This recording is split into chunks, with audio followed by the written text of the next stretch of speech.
Back to the daily grind with the only free MMA channel that fucking matters, Full-Time MMA. And shout out to Barry Walters with the email. This was a good one because once you emailed me this, I went and checked Alexander Gustuffson's Twitter, and this tweet was already deleted. So without that email, I wouldn't even have saw this or been able to get to this. So good stuff, man.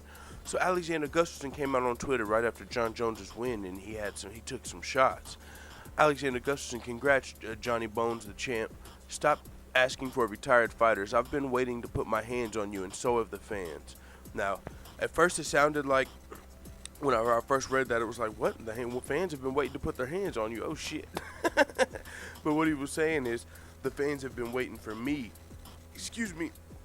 The fans have been waiting for me to put my hands on you.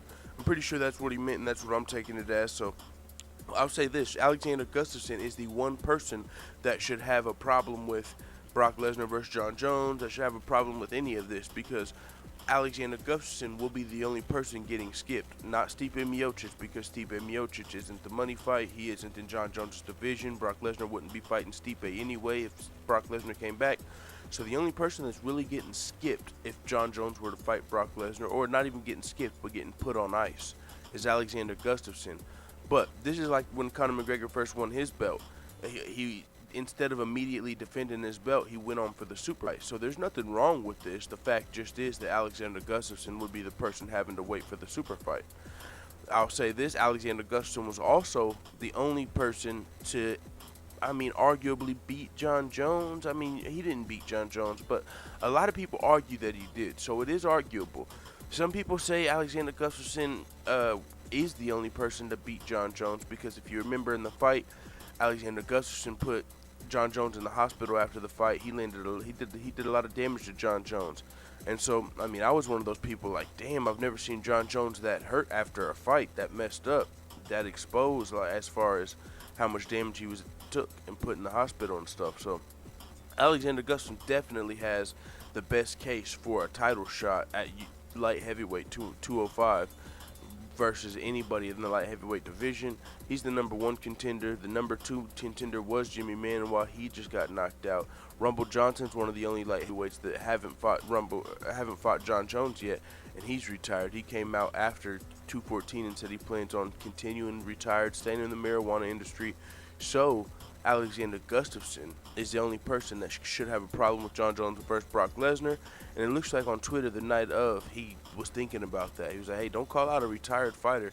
Pulling a little bit of Michael Bisping, eh? George St. Pierre was retired. Michael Bisping's not trying to fight a contender. He's going on to fight a retired fighter. You can draw some comparisons. It's not the exact same scenario, but you can draw some comparisons here. John Jones not fighting the top contender after he wins the belt, going on to fight a super fight, a retired fighter. Same difference. So, it is what it is. I would love to see Alexander Gustuffson versus John Jones too. I would fucking love to see that fight. As far as a purist standpoint, that's a better fight than John Jones versus Brock Lesnar. Is it a bigger fight? Is it a more hyped fight to the general public, to the casual fan? No. Brock Lesnar versus John Jones takes the cake. But as far as what would I honestly rather see, I would love to see Alexander Gustuffson versus Johnny Jones. And not as many people would watch it with me, but I would still fucking love that fight as an MMA fan, a hardcore MMA fan. So with that being said, I'm not exactly sure why Alexander Gustuffson deleted the tweet, but he did. But it was a good tweet, and there's the tweet on the screen. So hit thumbs up, hit subscribe, let the haters what the fuck you tell me. Thanks again, Barry Walters. It is what it is. I'm out.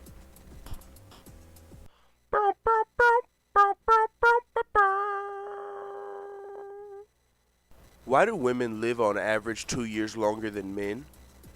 Because the time that they spend parking doesn't count.